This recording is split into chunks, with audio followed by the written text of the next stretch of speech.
Carla, ¿nunca estuvo en tu mente psicología? Y yo, no, psicología. Tengo un lapso que no recuerdo absolutamente nada por el dolor tan fuerte que yo tenía. Me daba pánico salir de mi casa. Que los médicos son los peores pacientes. Los psicólogos somos igual.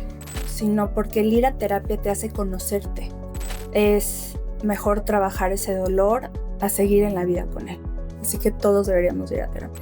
El valor de las personas no depende del cuerpo, depende de quién somos.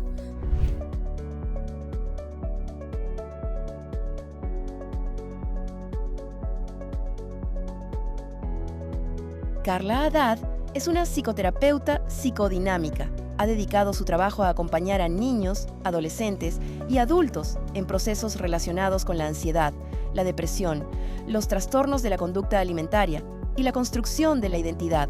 Es autora de Más allá del espejo, un libro que cuestiona la forma en que nos vemos y la forma en que habitamos nuestro propio cuerpo. Conoce más sobre ella hoy. Bueno, pues Carla, bienvenida al Foro Epic Book. Muchísimas gracias por acompañarnos hoy. Me encanta que estés aquí con nosotros porque, bueno, pues ya desde hace un tiempo conozco tu trabajo, te conozco a ti y es un gran privilegio el poder hablar de un tema tan importante y sobre todo conocerte a ti, que esa es la intención de la entrevista de hoy. Así es que muchísimas gracias, bienvenida. Y Gracias. quisiera empezar esta entrevista eh, yéndonos un poquito al pasado, Uh-huh. a cuando existía en un universo paralelo, en el tiempo, esa niña Carla de probablemente 5, 6, 7, 8 años. Cuando éramos niños en esa edad, normalmente siempre llegaba o la maestra o la mamá o el papá o el tutor o quien sea a hacerte una pregunta que quizá en ese entonces era una pregunta no tan filosófica y a medida que la vida avanza se convierte en una pregunta importante. Nos preguntaban qué quieres ser de grande regularmente. ¿Tú recuerdas qué querías ser de grande? ¿Cómo respondías a esa pregunta? Y sobre todo, ¿qué tanto se parece esa respuesta a la Carla que vives hoy? Claro, yo siempre desde chica dije que quería estudiar medicina. Fue muy curioso porque mi personalidad es un poco fuerte, ¿no? Y algo que no soy para nada dejada. Entonces, mi papá me decía, no, tú vas a ser abogada. Y yo, no, ¿por qué? Mm, Y me dice, porque repelas todo. mm, Y yo, mm. ay, no, para nada. Me digo, voy a estudiar medicina, voy a estudiar medicina. Toda la vida lo dije hasta que llegué a quinto de prepa. Ok. Hasta que llegué a quinto de prepa, en donde lamentablemente vi un accidente muy fuerte en el gimnasio. A un señor estaba haciendo barra y le dio un ataque epiléptico y la barra le cayó aquí en la cabeza y se abrió. Y cuando yo volteo, había un charco de sangre enorme, enorme, enorme, enorme. Y yo, ¿qué está pasando? Entonces ya llegaron los paramédicos, todo. Fue, la verdad, muy tardado. Y cuando yo pasé para allá, la salida, vi los ojos del señor y vi una desesperación y una tristeza tan profunda. Y en ese momento dije, no, yo no puedo con eso. Yo no puedo con eso, yo no puedo llegar con un familiar o con un ser querido a decirle una mala noticia, no a darle una mala noticia. Al día siguiente, en la escuela me entero que el señor falleció. Entonces, ahí como que reafirmé, dije, no. Y ahí entra una serie de carreras que a mí me gusta mucho dibujar y pintar, Ujú, pero lo hago siempre de hobby y ujú, para relajarme. Y dije, bueno, arquitectura. Me meto, en ese entonces había área 1, área 2, área 3, área 4. Me meto a área 1, que es físico-matemático, pero pues también está la parte de dibujo constructivo. Y después de mi primer tarea de dibujo, que era hacer una lámina, así, que me desvelé toda la noche, dije, no, dije, yo no me voy a andar desvelando por eso, o sea, dije, no, no me gusta. Dije, bueno, fui a la Ibero a hacer mi examen y lo hice para diseño industrial. Y cuando me fui a recoger mi examen y me dicen, ¿estás segura que diseño industrial? Y yo, no, mejor diseño gráfico. Mm, Yo estaba súper confundida, porque toda la vida tuve en la mente medicina y esta parte como de las personas, conectar con otros, y como que fue muy difícil para mí, ¿no? Entonces decidí ya en sexto, bueno, ya pues como a mediados de sexto de prepa, eh, dije, bueno, nutrición, ¿no? Entro a nutrición en la Ibero y duro un mes. wow. Dije, esto no es para mí. Dije, esto no es para mí. Porque dije, como que se me hacía en ese momento, como que yo decía, bueno, yo siento que la alimentación se debe de adaptar a tu estilo de vida, Ujú, ¿no? ujú, Y no al revés. ujú. Entonces, en la Ibero, obviamente, primer semestre, como que te enseñaban eso, ¿no? Que como que, no, a ver, casi si nos pusieron un ejemplo, ¿no? De un CEO de una empresa que está en una comida de trabajo y todo, y a todos les dan carnes y quesos y todo. No, él debe de pedir su pescado. Y yo, ¿cómo? Por supuesto Wow. que no. Dije, Mm, pues eso no va con su estilo de vida. Más bien, cómo pues, se puede adaptar, que él coma carne, que él coma lo que, ¿no? Lo que a todos les sirven. Entonces, como que no hizo clic conmigo, me salí ujú. y me preguntan mis papás, ¿qué quieres estudiar? Y de la nada me llegó a la mente, dije, psicología. Ok. Y me dicen, pero Carla, ¿nunca estuvo en tu mente psicología? Y yo, no, psicología. Y yo tenía una amiga que estaba estudiando psicología, platiqué con ella, me enseñó, le dije, a ver, enséñame lo que ves en clase. Me lo enseñó y yo me enamoré en ese Wow. instante. Me enamoré, estaba llevando ya práctica infantil, porque en la Ibero llevas práctica de primero a octavo semestre, entonces la primera es infantil y me enamoré. Dije, esto es lo mío, esto definitivamente es lo mío. Eh, En ese momento yo iba a psicoanálisis y lo hablé con mi analista y me dijo, es la carrera perfecta para ti. Mm, Mis papás estaban muy agobiados porque obviamente yo había cambiado de carrera en carrera los últimos años, y mi analista habló con ellos y le dijo, no se preocupe, mm.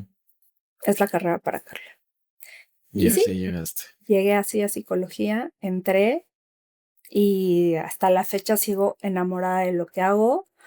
Eh, Desde el primer semestre me enamoré de psicología clínica, Ujú, me enamoré de psicología clínica, y cuando salí dije, bueno, a ver, me he enfocado a la clínica, pero quiero reafirmar que realmente es lo mío. Estuve en varios trabajos en hospital, en escuelas, ¿no? Como viendo, y dije, no, a mí lo mío es lo clínico, el consultorio, pacientes, todo eso. Y así es como entró la maestría, a estudiar psicología clínica con enfoque en psicoterapia psicodinámica. wow. Ujú, Qué bueno, un viraje de la vida por un evento desafortunado, pero pues ujú. te tocó estar ahí por alguna razón y eso cambió el rumbo y probablemente el rumbo que tomaste quizá es el correcto, es la misión que tienes hoy, porque sí estoy convencido de que tienes una misión muy bonita y lo has hecho muy bien. Gracias. Después de que estudias psicología y te enamoras de la carrera, eh, la psicología siento que son muchas cosas, quizá estoy hablando un poco desde mi ignorancia, pero la psicología, como bien dices, a lo mejor clínica o a lo mejor son muchas doctrinas, muchas formas de abordar ese estudio del ser, de las emociones, de las preguntas hacia adentro. ¿Qué empieza a ti a resonar como para orillarte o decantarte hacia un tema muy específico en la psicología y en general en tu práctica? profesional. O sea, tú dices, mira, yo creo que lo mío son atender a este tipo de pacientes que tienen este tipo de dudas o que se acercan a mí para resolver esto en su vida. ¿Cómo empiezas tú a definir el rumbo de tu práctica psicológica? Es muy chistoso porque cuando empiezas la carrera siempre te preguntan ¿por qué quieres estudiar psicología?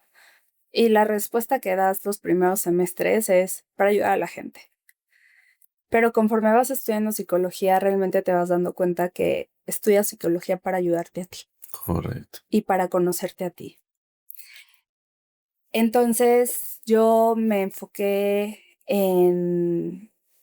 Fue muy curioso cómo se va dando a lo que yo me voy enfocando, porque durante la maestría es donde empiezo yo a ver pacientes, ¿no? Porque te lo pide la misma maestría. Y empiezo a ver adolescentes, empiezo a ver niños, y a mí me encantan los niños, pero dije, esto no es lo mío. Adolescentes, me encanta trabajar con adolescentes.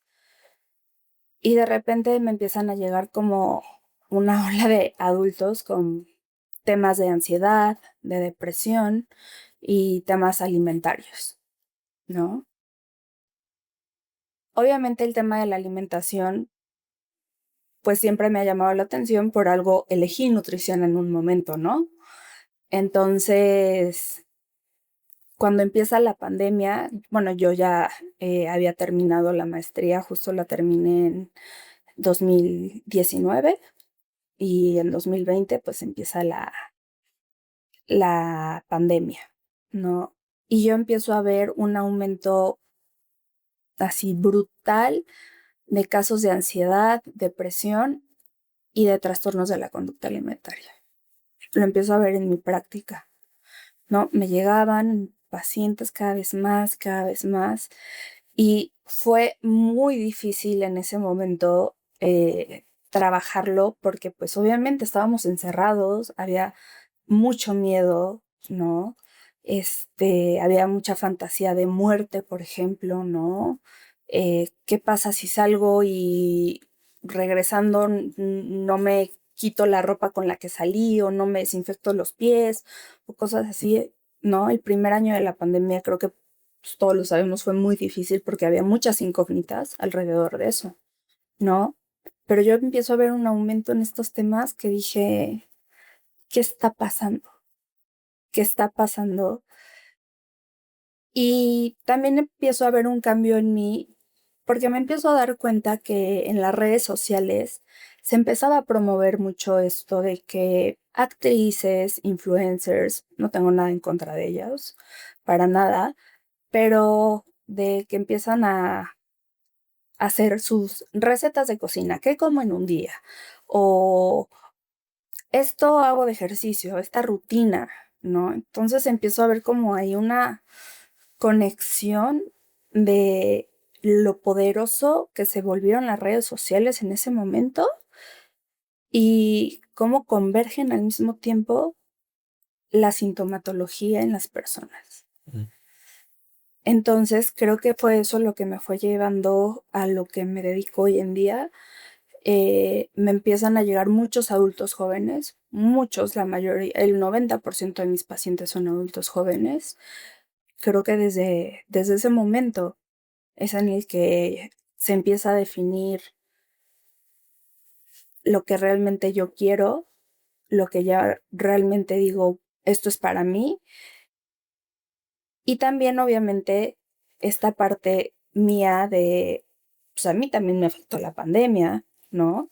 Yo también bien veía las redes sociales, entonces, pues claro que afectaba, creo que a todos nos afectó. Entonces, desde ahí empiezo a definir un poco. Bueno, aquí también otra vez quizá detonado por una tragedia, el que te empieza a ubicar a lo mejor en un sentido para encontrar y profundizar en una misión. Y dijiste algo muy interesante. Nos damos cuenta los que estudiamos psicología, nos pasa lo mismo los que escribimos libros, tú, que también eres parte de ese grupo. Terminas descubriendo que el estudio que estás haciendo para ayudar a los demás o el libro que estás escribiendo para alguien más termina siendo el mensaje que tú tenías que haber leído o la práctica o el conocimiento que tú tenías que haber adquirido para ayudarte a ti. ¿Tú has pasado por alguna etapa, periodo, como aquellos pacientes que llegaban a tocar a tu puerta para decir, estoy en depresión, tengo ansiedad? Tú fuiste tu propia paciente de decir, oye, yo también estoy viviendo, he sentido o he pasado por este callejón oscuro y debido a mi práctica psicológica, tuviste probablemente más herramientas para salir de ahí? ¿O cómo te sientes tú con respecto a eso? Claro, yo viví dos momentos muy importantes que marcaron mucho mi vida definitivamente. A mí me da COVID a finales, en noviembre del 2020. Me da la primer cepa, muy fuerte. Estuve 5 semanas sin salir, no en hospital, en casa. Y ya cuando se me quita, me da después neumonía en enero. Y fue todo el mes con neumonía, igual sin hospitalización, ¿no? Tratada en casa. Y después un día me empiezo a sentir demasiado mal, un dolor de cabeza infernal que recuerdo. Creo que es el peor dolor que he sentido en la vida. Em, mi, mi doctor me dice, tienes que ir con un neurólogo porque creo que tienes meningitis. Efectivamente voy con un neurólogo y sí, a secuela del COVID me da meningitis bacteriana. Yo, de hecho, el primer día que yo estaba súper mal, tengo un lapso que no recuerdo absolutamente nada por el dolor tan fuerte que yo tenía. Y fueron días de muchísima ansiedad, porque había mucha incertidumbre sobre lo que me estaba pasando. El neurólogo me dijo, si hubieras llegado media hora más tarde al hospital, tal vez estarías en terapia intensiva o tal vez hubieras fallecido. Entonces, que te digan eso, yo tenía 29 años en ese momento. Para mí fue terrible, ¿no? Terrible, un miedo, una ansiedad, una angustia que no puedo ni explicar. Y sí, ahí experimenté lo que es la ansiedad, ¿no? Claro que la había experimentado al inicio de la pandemia con el encierro, pero con la enfermedad la experimenté muy intensa.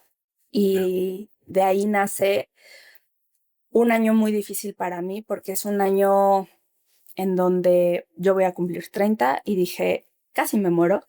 Entonces, quiero celebrar mis 30 con todo, pero fuera de ahí me daba pánico salir de mi casa y volverme a contagiar. Pánico, ¿no? Eh, yo agradezco mucho a mi terapeuta actual, que era mi terapeuta en ese momento, porque la verdad es que me ayudó muchísimo a salir de ese momento. Ujú. También tomé medicamentos ansiolíticos, entonces también agradezco mucho a mi psiquiatra, porque era, yo no salgo para el Día de las Madres, yo no salgo para el cumpleaños de mis abuelas, ¿no? Que mis abuelas son mi todo, mis abuelos en sí son mi todo, y a pesar de eso es como de no salía para nada, solo salí para mi fiesta de 30.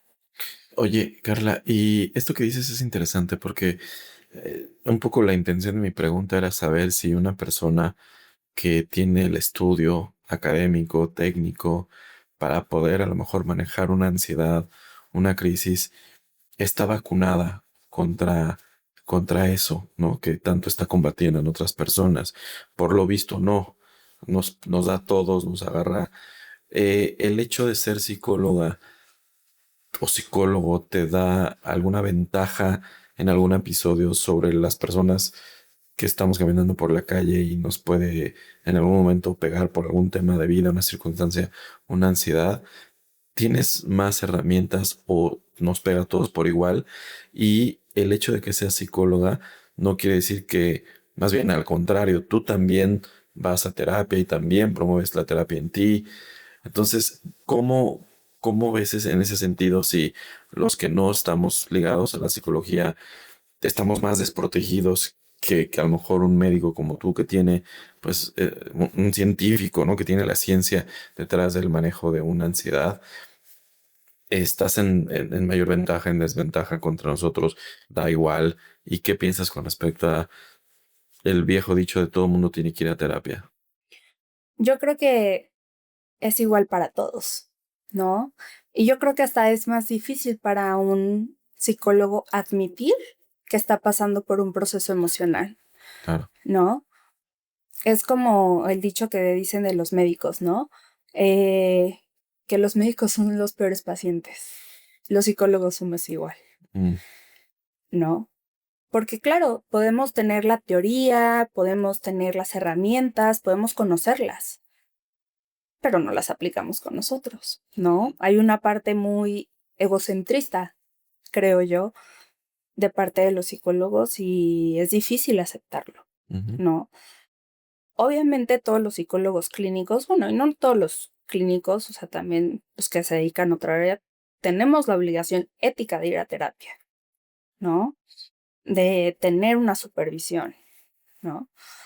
Pero es igual, ¿no? Te digo, es igual para todos y sí, a veces siento que es más difícil aceptarlo siendo psicólogo, es como hay una negación enorme y dices, es que a mí no me puede estar pasando esto. mm, No me puede estar pasando esto porque yo sé la teoría, me la sé por completo y no, pero la realidad es que sí, claro. es que sí.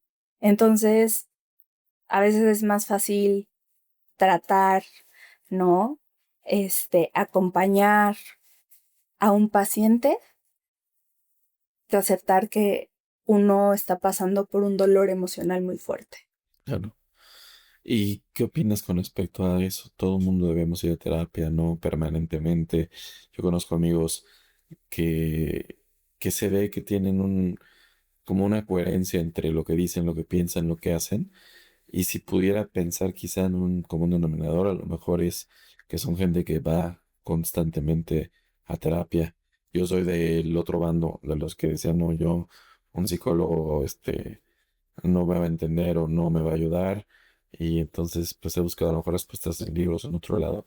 Pero, ¿qué opinas con respecto a la terapia? ¿Todos debemos? ¿Por qué deberíamos ir? ¿Qué opinas? Todos definitivamente deberíamos ir a terapia. Y no porque tengamos alguna situación a lo mejor traumática que hayamos vivido, no por eso, sino porque el ir a terapia te hace conocerte, ¿no?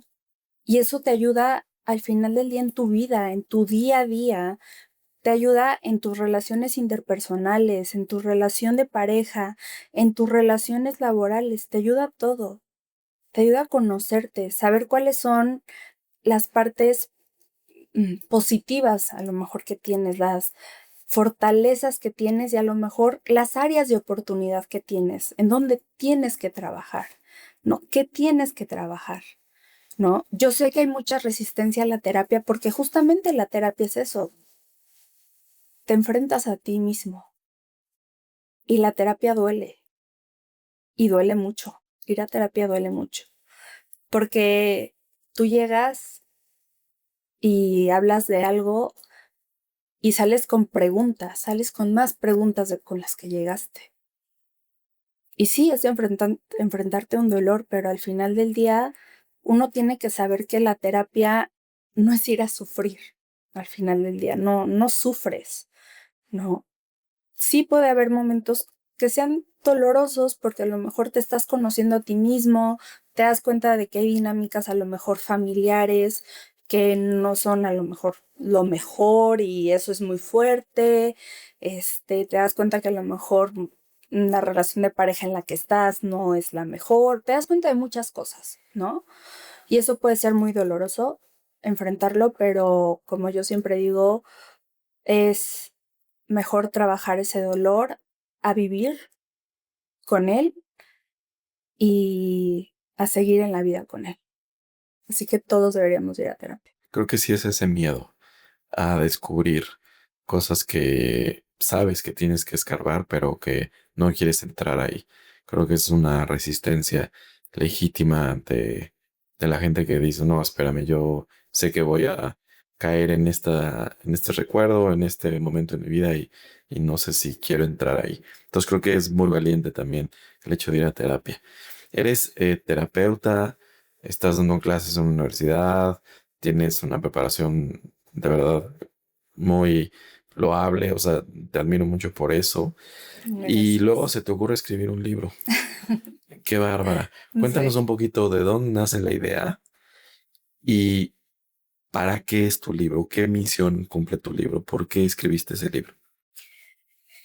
La idea nace, eh, pues, de ver la realidad social que estamos viviendo en este momento. La el foco tan grande que se le pone a la imagen corporal, el miedo que tenemos todos de ser juzgados por nuestro cuerpo. También cómo las redes sociales de verdad tienen un impacto tan grande en cómo las personas se perciben. Lamentablemente las personas no se perciben ya por sus habilidades, sino por estoy delgada, o no estoy lo suficientemente fuerte, tengo que ir al gimnasio más, tengo que dejar de comer. O sea, las personas ponen su valor en su cuerpo y así no debe de ser. El valor de las personas no depende del cuerpo, depende de quién somos, de cómo nos comportamos en la vida y de si somos o no felices independientemente del miedo que de que nos juzguen físicamente. Entonces de ahí nace la idea de ver cómo en pláticas con amigas, en pláticas con conocidos, en pacientes, que te digo que me llegaron mucho, este tema es algo recurrente y en donde lamentablemente la sociedad, híjole, es lo más cruel que puede haber a veces. Mm. Entonces, de ahí nace la idea de crear un libro porque lamentablemente no hay muchos libros que hablen de esto. No lo hay. Se habla del tema, se conoce el tema, pero como que se evade. Es como de, ah, sí, la imagen corporal, sí, claro, es importante aceptarte como eres, es importante aceptarte con tu cuerpo, pero al mismo tiempo me voy al gimnasio 3 horas, tengo una dieta extremadamente restrictiva, entonces no hay coherencia, ¿no? Y creo que mi misión con el libro, yo siempre dije que mi misión era que la gente tuviera algo, algo en sus manos en donde se pudiera a lo mejor identificar, ¿no? Y que se dieran cuenta que no hay, que no es tan mal, ¿no? Que no es tan mal, que hay diferentes situaciones en donde existe la diversidad corporal. Y si mi libro llega a una persona y le ayuda en algo, yo me voy a sentir la más feliz del mundo, la más satisfecha del mundo, porque yo también sé lo que es que no te guste tu cuerpo, porque creo que todos hemos pasado por etapas en donde no nos gusta nuestro cuerpo, es normal, ¿no? Entonces, también he vivido eso, también sé lo que es eso. Entonces, mi misión con el libro es que llegue a la gente que realmente lo necesita, gente que está sufriendo en silencio, porque lo sufren en silencio, no lo dicen, porque si lo dicen, ahí viene el juicio de los demás. Mm. Entonces, esa es la misión con este libro, de que le llegue a las personas que realmente se sienten solas o solos, Ujú. ¿no? Y que no saben que realmente puede, o sea, hay una mejoría, o sea, pueden Y no me refiero a mejoría física, no, no, no. Me refiero a mejoría emocional. Se pueden llegar a sentir bien con su cuerpo. Esa es mi misión. Eso es lo que te iba a preguntar. Una persona que está pasando por la etapa en la que acabas de describir, que no le gusta, de ahí el título de tu libro, ¿no? Más allá del espejo. No le gusta esa imagen, se siente incómoda o incómodo en lo que, en en esa afrenta, ¿no? Contra el espejo. En tu libro habla y aborda este tema. ¿Qué le dirías? ¿Qué consejo? ¿Qué una cosa que pueda hacer o dos que pudiera pues darle a lo mejor las herramientas o la perspectiva que le puede ayudar a lo mejor a sacarlo de un momento en donde pues está, ¿no? Con una lucha interna fuerte que tiene que ver con esa imagen que pues a lo mejor es la que enfrenta todos los días en esa visita al espejo, ¿no? Le diría que, número uno, no está solo. Y que vea más allá de esa imagen en el espejo. Uno ve la imagen, pero no ve lo que hay más allá. Mm. Yo siempre digo, vean esa mirada. ¿Qué hay detrás de esa mirada? Si hay felicidad, es porque te sientes bien, pero a lo mejor hay felicidad en tu mirada y no te sientes bien con tu cuerpo, pero es porque la sociedad lo dicta o porque tú realmente no te sientes bien. Si es porque la sociedad lo dicta, no hagas caso. Si tú realmente no te sientes bien, se vale pedir ayuda. Es válido ir a terapia, obviamente, ir con un nutriólogo, pero un nutriólogo que promueva esta parte de la diversidad corporal, no nutriólogos restrictivos, no nutriólogos que te quiten grupos de alimentos, porque por algo existen esos grupos de alimentos y por algo los necesitamos, el cuerpo los necesita para sobrevivir y para andar el día a día, ¿no? Entonces que vaya con médicos, bueno, nutriólogos especialistas en el tema realmente y que aprenda a pedir ayuda, pero también con la gente que está a su alrededor, ¿no? Que no tenga miedo, que se sienta apoyado, que se sienta, decir, bueno, batallando ahorita, pero no lo estoy haciendo solo, no es una batalla que sea solitaria, las batallas no son solitarias. Mucha gente las vive así y por eso lamentablemente hay mucho suicidio y muchas cosas que son muy tristes porque creen que la gente no los va a entender, pero siempre va a haber alguien que te va a entender y te puede apoyar. Bien, siempre hay que pedir ayuda. O Sí. sea, una es ve más allá de la imagen que estás viendo, ve la mirada, ve muchas otras cosas que quizá no se ven ahí y pedir ayuda, acercarte a alguien. Por eso creo que el libro es una gran misión. Tú en tu práctica también eres una gran misión. Y quisiera cerrar esta entrevista, Carla, preguntándote, regresar a esa niña, a esa Carla de 6 años, ahora ya en una etapa de tu vida, pues muy distinta, con libro, con trabajo, dando clases. ¿Qué le dirías a esa niña? ¿Qué le dirías a Carla que quería ser médico y que la vida la puso en un carril diferente, pero con una misión muy grande? Le diría que no se preocupe, que disfrute su infancia, que sea feliz y que la vida se va acomodando. Eso le diría. Yo creo que es el mensaje que está esperando escuchar de ti.